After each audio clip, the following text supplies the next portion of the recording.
For 30 years he walked the same route, delivering mail like any other postman. Nobody knew that. In his bag's secret compartment, classified documents still remained. Until that day when his bag fell and the CIA logo became visible. Welcome to Warriors. Before we dive into this incredible story of hidden service and buried secrets, tell me in the comments, where are you watching from today? And if you've ever discovered that someone ordinary was hiding an extraordinary past, hit that subscribe button. These stories need to be told. If you or someone around you has lived through similar experiences, share those stories in the comments and support the channel by subscribing so we can continue sharing these inspiring tales. Route 47 in suburban Millbrook had been Walter Hayes's territory for 3 decades. Every morning at 7:15 a.m. sharp, he would load his mail truck with the day's deliveries and begin the same systematic journey through tree-lined streets that he could navigate blindfolded. Walter was 68, with silver hair kept neat under his postal cap and hands that moved with the precision of someone who had spent years handling documents that mattered. He wore the standard Postal Service uniform, blue shirt, gray pants, and a leather mail bag that had been his companion for longer than most people stayed in their careers. What made Walter different wasn't visible to the suburban families who waved from their porches or the small business owners who chatted with him about the weather. It was in the way he observed everything: license plates, unusual visitors, changes in routine, with an alertness that went far beyond the requirements of delivering mail. The younger postal workers found Walter professional but distant. He never joined their conversations about sports or complained about difficult routes. He simply did his job with a thoroughness that made him the most reliable carrier in the district. "Guys like a machine," Tony Rodriguez, one of the newer carriers, had said once. "Never misses a house, never makes a mistake, never even seems tired. Been doing this longer than I've been alive." What Tony didn't know was that Walter's precision had been honed in places where missing details could compromise operations and endanger lives. Every day, Walter followed the same pattern. First stop, Millbrook Elementary School to deliver administrative mail. Second, the row of small businesses on Maple Street. Then the residential neighborhoods, moving house by house with mechanical efficiency. But Walter's mailbag was different from the others. Built into the bottom was a compartment that looked like normal bag construction, but opened only to someone who knew exactly where to press. Inside that compartment, Walter carried things that weren't part of the Postal Service manual. Old habits die hard, especially when those habits were developed during 25 years with the Central Intelligence Agency. Walter had retired from the company in 1994, taking a postal job as cover while finishing some unofficial business.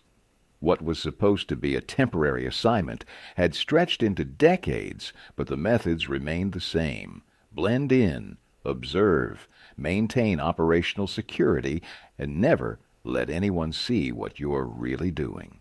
The documents in his hidden compartment weren't active intelligence. They were pieces of his past that he couldn't quite let go of.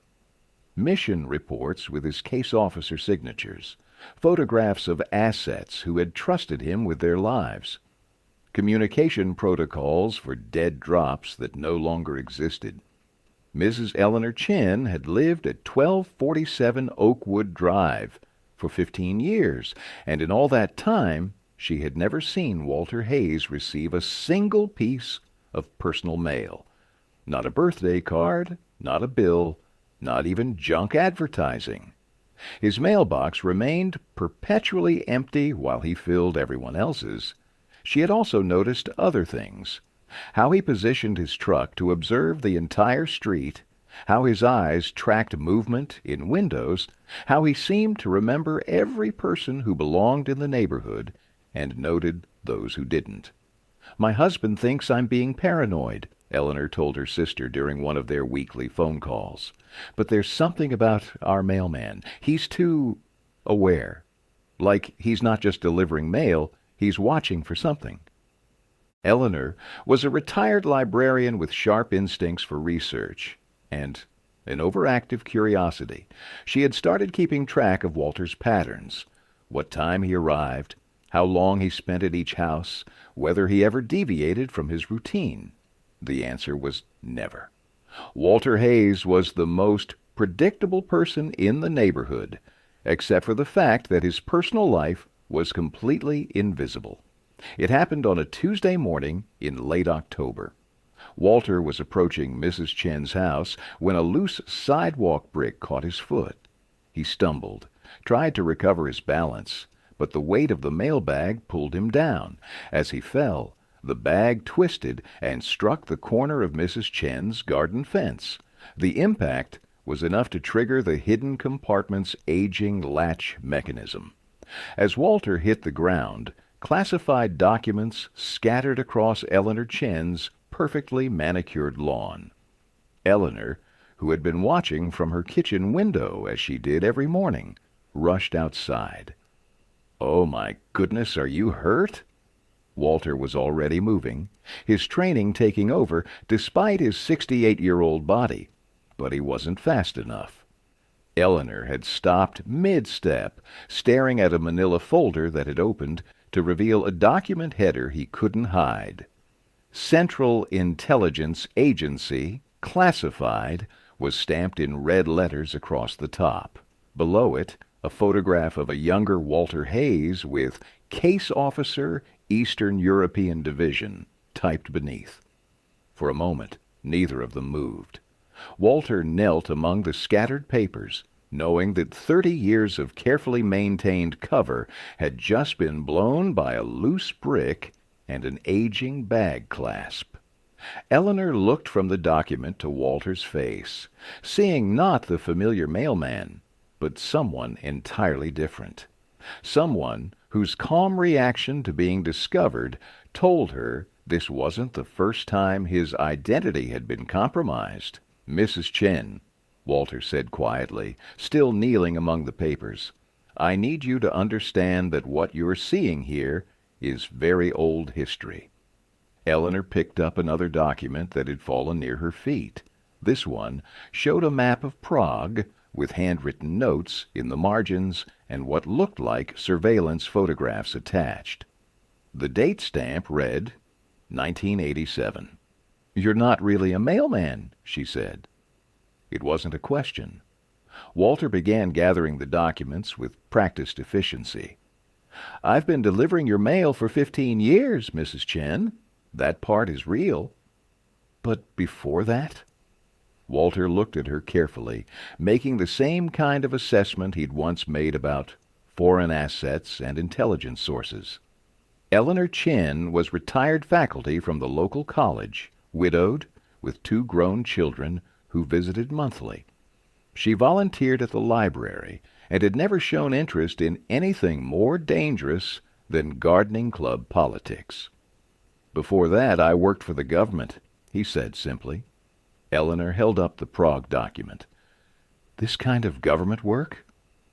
Walter stood slowly, his mailbag now properly secured. "The kind that doesn't go on resumes."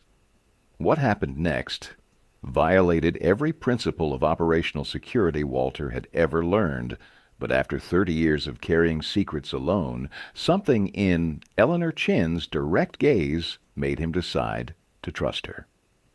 25 years, Central Intelligence Agency, he said. Case officer, primarily Eastern Europe during the Cold War. I recruited assets, ran operations, and tried to keep the world from ending in nuclear fire. Eleanor invited him to sit on her porch steps, and for the first time since 1994, Walter Hayes talked about who he used to be. After the Berlin Wall came down, my kind of work became different. Less about preventing World War III, more about tracking money and drugs and terrorists. I was good at the old game, not as good at the new one. So you became a mailman? I needed a job that let me stay invisible while I finished some business. Postal service was perfect. You're everywhere. You see everything, but nobody really looks at you. What was supposed to be temporary became permanent. Eleanor studied his face. What kind of business were you finishing? Walter was quiet for a long moment. Making sure people who had helped me were safe. Some of my assets from Prague, from Budapest, from places that don't exist anymore. They needed to know the company hadn't forgotten them, that if they ever needed help, someone would answer. And they contact you how? Walter smiled for the first time. Through the mail, Mrs. Chen, hidden in plain sight. Over the following weeks, Eleanor Chen became the only person in Millbrook who knew that their mailman was a former spy. But rather than being frightened or suspicious, she found herself fascinated by the layers of Walter's hidden life. She learned that his seemingly random route variations were actually security protocols, checking for surveillance, varying patterns to avoid predictability. She discovered that his extensive knowledge of neighborhood residents wasn't just friendliness. It was intelligence gathering, maintaining awareness of his operational environment. "Do you miss it?" she asked one afternoon as Walter completed his deliveries on her street. "The work?" "Sometimes. It gave life meaning, in a way that most people never experience. You knew that what you did mattered, that lives depended on your decisions. And now," Walter gestured to the neat stack of mail in his bag, "now I make sure Mrs. Rodriguez gets her Social Security check on time, and Mr. Patterson receives his prescription medication without delay. Different stakes, but people still depend on me doing my job right." Eleanor began to understand that Walter hadn't really stopped being an intelligence officer. He had simply found a different way to serve his community. His roots weren't just mail delivery, they were security patrols. His friendly conversations weren't just small talk. They were welfare checks on elderly residents and informal neighborhood watch. 6 months after the accident, Walter still walked Route 47 with the same precision and dedication. But now he had something he hadn't had in decades, someone who understood the weight he carried. Eleanor never asked to see the documents in his hidden compartment again, but she knew they were there. Sometimes, when international news featured places Walter had once worked, she would see something change in his expression, a brief return to the alertness of someone whose decisions had once shaped history. "The young people at the post office don't know who you really are," she said one day. "And they never will," Walter replied. "That's not who I am anymore, but it's still part of who I am, if that makes sense." It did make sense to Eleanor. She had spent her career helping students understand that people were more complex than their surface appearances suggested. Walter Hayes was living proof that ordinary lives could contain extraordinary depths. 2 years later, when Walter finally retired from the postal service, the neighborhood threw him a small party. Tony Rodriguez made a speech about Walter's reliability and dedication. The residents of Route 47 presented him with a gift card and thanked him for his years of service. None of them mentioned intelligence work or classified documents or the invisible war he had once helped fight. They simply honored him as the mailman who had served their community with unmatched professionalism and care. But Eleanor Chen understood that they were celebrating more than they knew. They were honoring a man who had spent his life serving others, first his country in shadows and secrecy, then his neighbors in sunshine and visibility. After the party, as Walter packed his mail bag for the last time, Eleanor asked him what he planned to do next. "Same thing I've always done," he said. "Find a way to be useful." Walter Hayes never wrote a memoir about his intelligence career. He never gave interviews about the operations he ran or the assets he protected. He simply moved from one form of service to another, carrying his secrets with the same quiet dignity he carried the mail. That's the thing about real professionals. They don't seek recognition for their work. They just do what needs to be done, whether it's preventing international incidents or making sure your electric bill arrives on time. Sometimes the most extraordinary people are hiding in the most ordinary jobs. Sometimes the person who knows your neighborhood better than anyone else knows it because they were once trained to notice everything. And sometimes the man delivering your mail carries more than just letters. He carries the weight of a lifetime spent protecting others. Have you ever discovered that someone ordinary was hiding an extraordinary past? Someone whose quiet competence suggested depths you'd never imagined? Share their story in the comments below, because here at Warriors, we believe that every person who has served, in uniform or in shadows, with recognition or in secret, deserves to be honored. Thank you for watching. If this story moved you, subscribe to Warriors and help us celebrate those who serve in ways we may never fully understand. We'll see you in the next story. And until then, remember, sometimes the most important work is done by people who never get credit for doing it.